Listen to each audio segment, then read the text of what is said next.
Fidèles téléspectateurs de Canal Vim.ra, merci de nous rejoindre pour cette session d'information. L'ONG INSO, prise en flagrant délit d'espionnage, elle collectait des informations militaires pour transmettre à des puissances étrangères. C'est l'annonce qu'a faite le ministre de la Sécurité Mahamadou Sana. Des précisions à venir. Voilà, c'est le principal titre au menu de cette édition.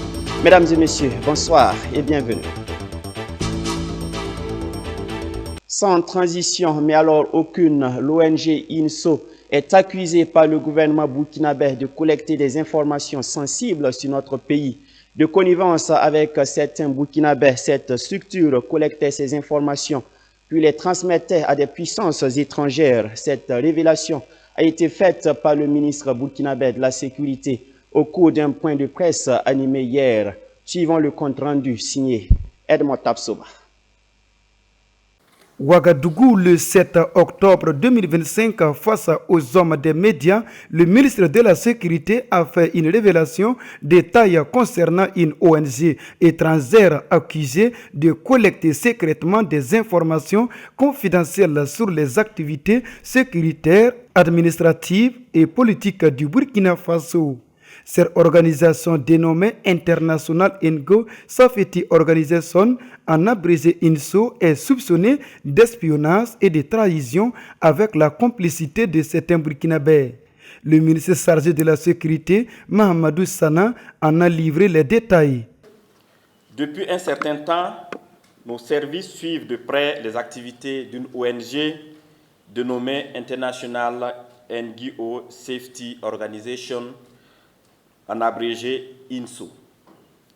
Grâce à une franche collaboration citoyenne, nos services sont parvenus à comprendre que cette organisation non gouvernementale constituait un réseau d'espionnage au Burkina Faso. Sur les faits, l'ONG INSO, dont le siège est à La Haye, aux Pays-Bas, intervient dans notre pays depuis 2019.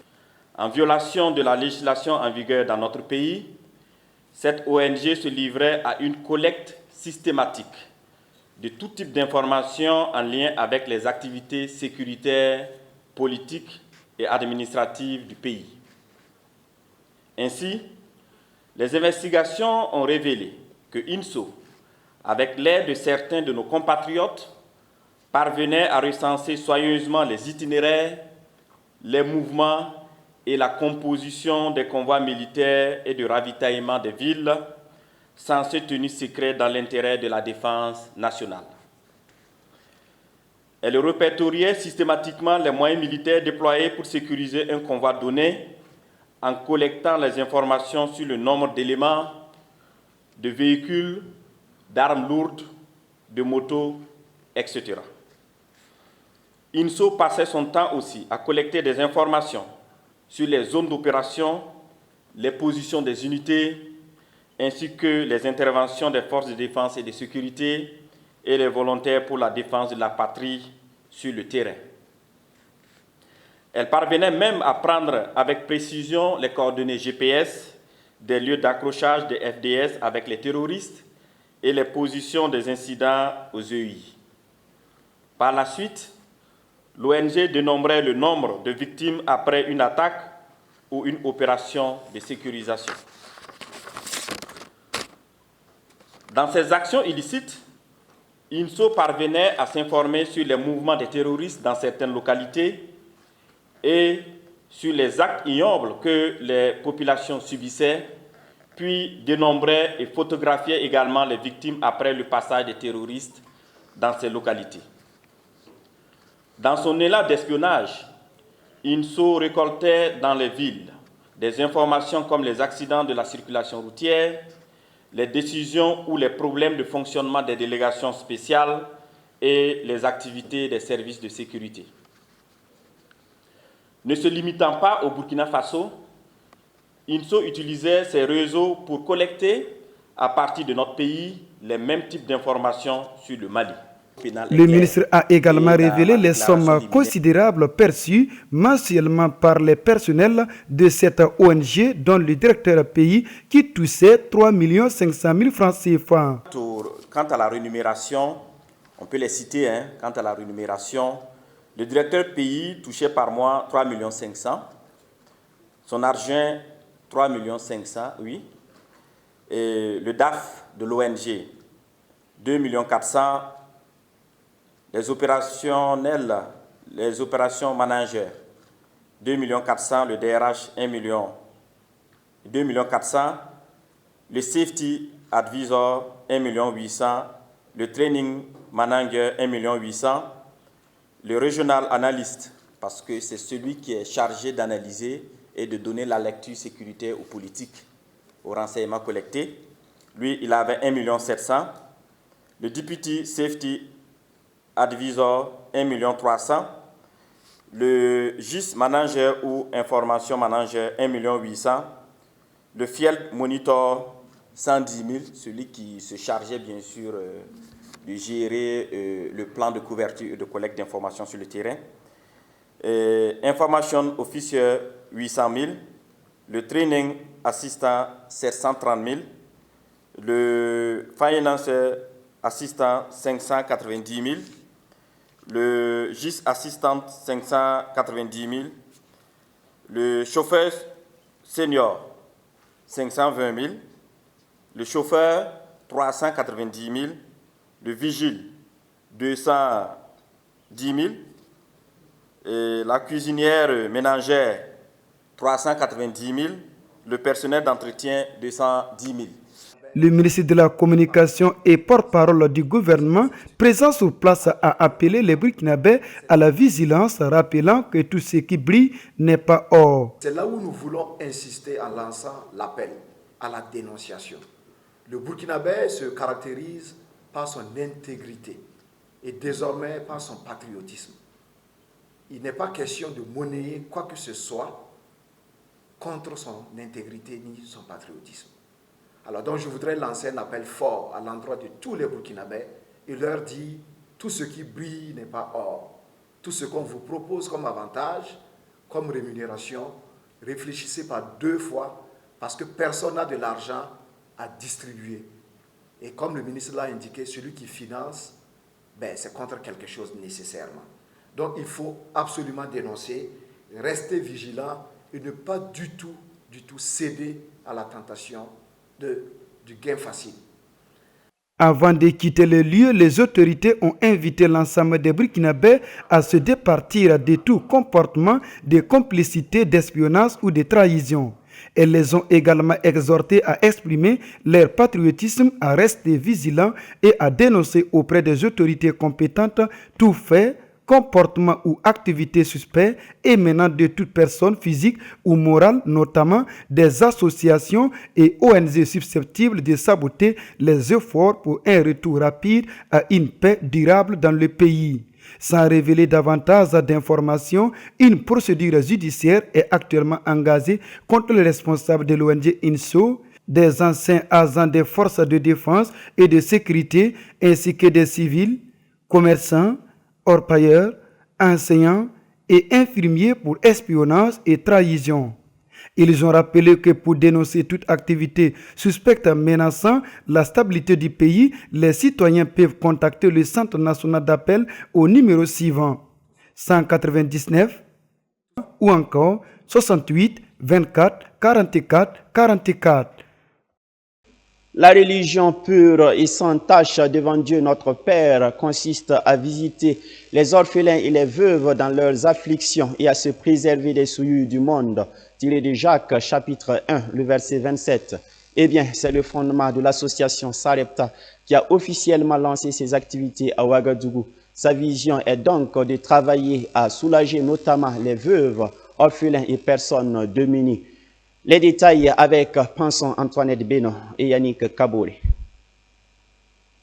Travailler à témoigner l'amour de Jésus-Christ et soulager les veuves, les orphelins, les prisonniers et les personnes démunies de manière générale dans leur affliction, telle est la vision de l'association Sarepta, lancée officiellement le dimanche 28 septembre 2025 à Ouagadougou. De la manière officielle, je déclare ouvert ou lancé le programme de Sarepta 2025. En effet, créé en décembre 2024, son objectif principal est de faire connaître Jésus-Christ et manifester l'amour du prochain par des œuvres caritatives au bénéfice des personnes vulnérables, démunies et ou en détresse. Les premiers responsables de la dite association ont éclairé la lanterne des uns et des autres au cours d'une cérémonie. Le nom Sarepta, c'est un nom très fort qui s'inscrit dans un contexte de forts défis comme le nôtre, mais dans un contexte également où la foi et l'amour, l'hospitalité, Dieu lui-même, qui en est le Père, la foi et l'hospitalité, passe par ces actions-là pour faire de grands miracles. Parce que la Bible nous enseigne que c'est Élie, le prophète Élie, qui est allé chez une veuve, et la veuve l'a accueilli, a manifesté une grande foi, une hospitalité envers lui, en préparant le peu de farine qu'elle avait et un peu d'huile, et il a cru en Dieu. Et pour cela, Dieu a multiplié cette ressource très peu, et elle a subvenu à ses besoins jusqu'à la saison nouvelle. Donc Sarepta, nous également, nous avons pensé que le peu que Dieu nous a donné, nous pouvons prélever là pour venir au secours de ceux qui sont dans l'affliction, dans le besoin, en vue de soulager leurs peines et en vue d'un avenir meilleur commun. Le représentant du parrain de cette cérémonie a salué de telles initiatives entrant dans la vision du chef de l'État, le capitaine Ibrahim Traoré. En tant que représentant, je dirais que c'est une œuvre salutaire. Oui, monsieur le ministre est très sensible à tout ce qui accompagne la vision du chef de l'État. Et nous savons que le chef d'État veut un Burkina où on est solidaire, un Burkina où on est résilient. Et ce sont des actions qui participent à la résilience et au relèvement. C'est très important pour le système éducatif que monsieur le ministre dirige. C'est très important pour tout le gouvernement. C'est très important pour nos familles. Donc, pour dire que véritablement, cette idée n'est pas simplement une idée de plus, mais dans son contexte, c'est une idée qui vaut cher et monsieur le ministre l'apprécie sans nul doute. Toutefois, qu'est-ce qui différencie Sarepta des autres associations? C'est qu'elle est profondément basée sur un diagnostic réel de besoins. Et notre action est engagée dans le sens d'un besoin identifié, qui est la situation de la veuve et de l'orphelin dont nous connaissons. Et ensuite, nous avons des acteurs engagés qui ont différents profils parmi nous. Donc déjà, une force endogène importante pour créer la structure de base.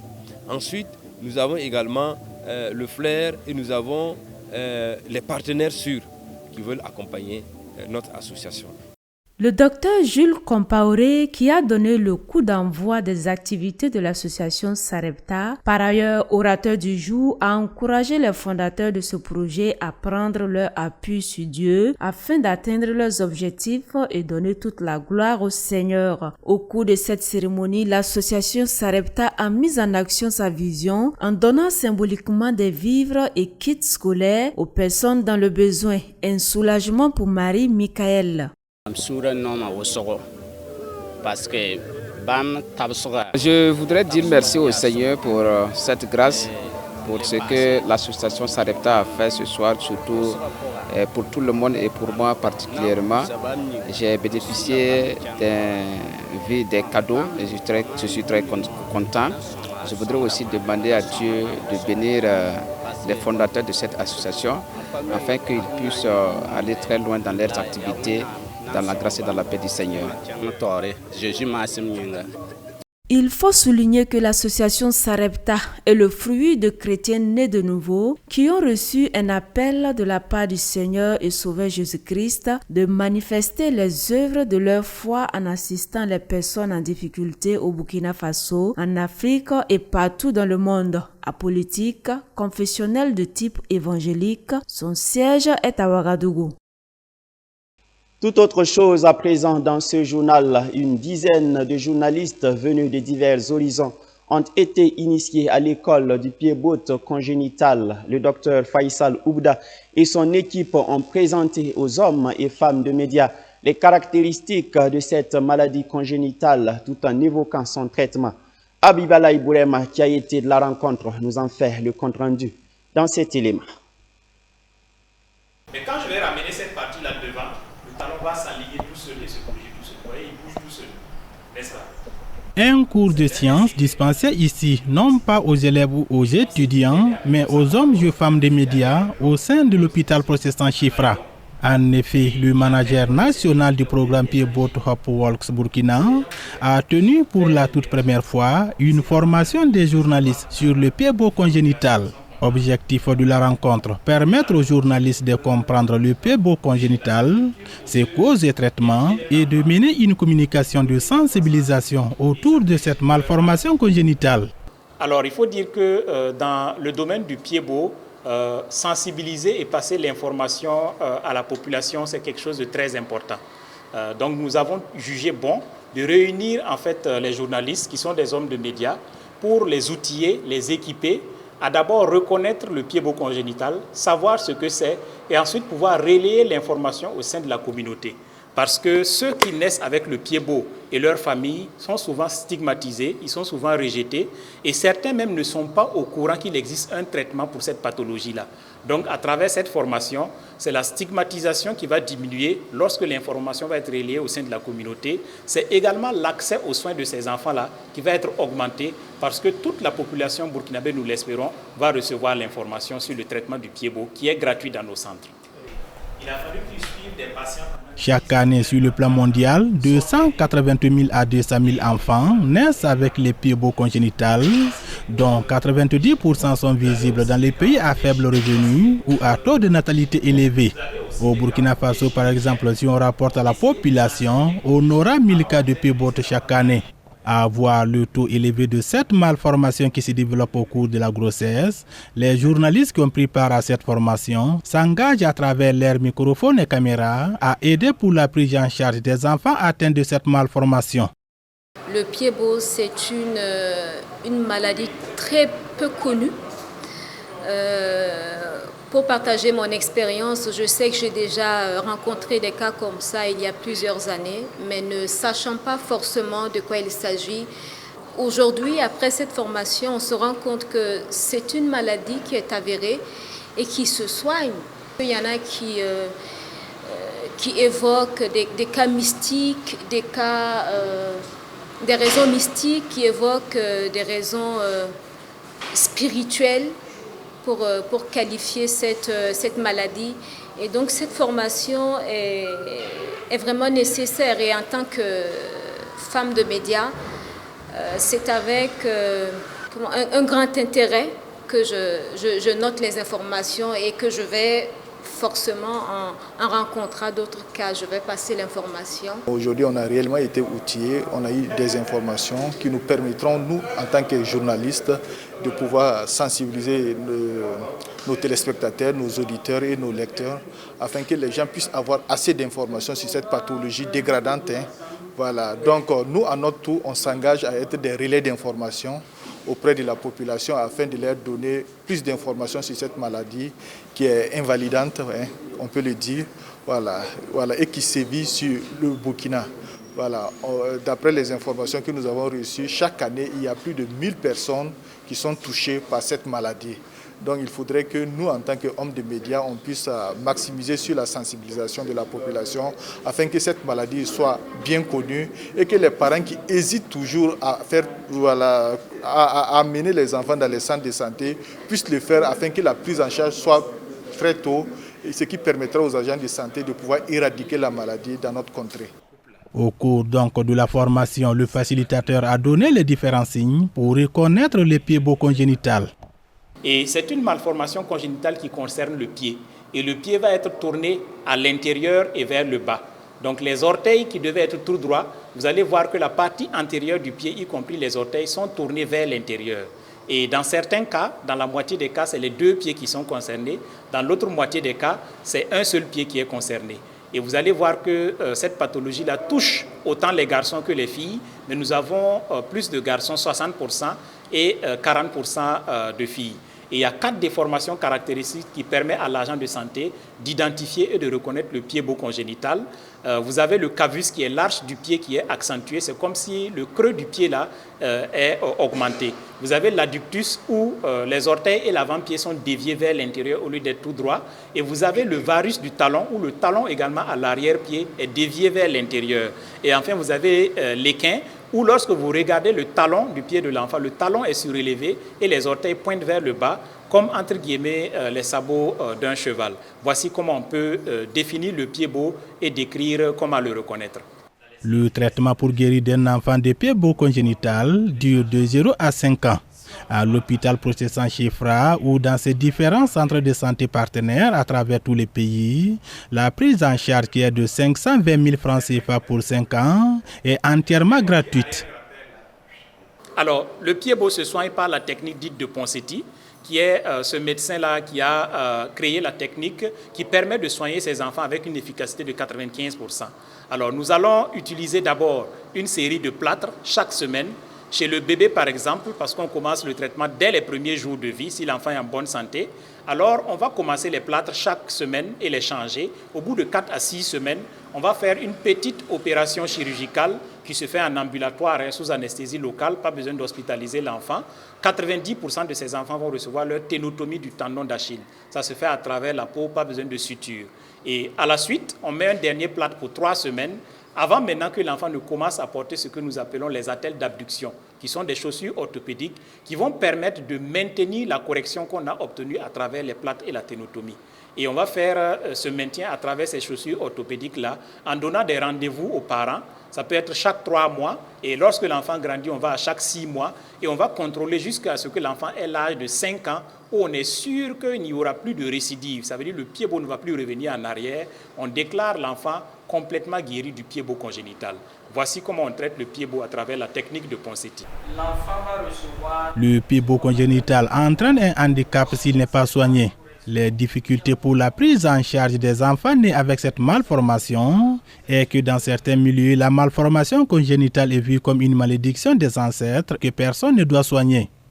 Dans certaines localités, ces enfants sont systématiquement stigmatisés pour les plus chanceux, car d'autres sont abandonnés par leurs géniteurs. Il est donc nécessaire pour chacun de nous d'inviter toute personne ayant un enfant atteint de cette malformation à se rendre à l'hôpital Processant Chifra pour un traitement gratuit et sans faille. Il nous a ressuscités ensemble et nous a fait asseoir ensemble dans les lieux célestes en Jésus-Christ. Voilà, c'est avec ce message biblique tiré d'Éphésiens chapitre 2, le verset 6, que se referme cette édition. Merci de nous avoir suivis et à demain, Dieu voulant, pour d'autres actualités.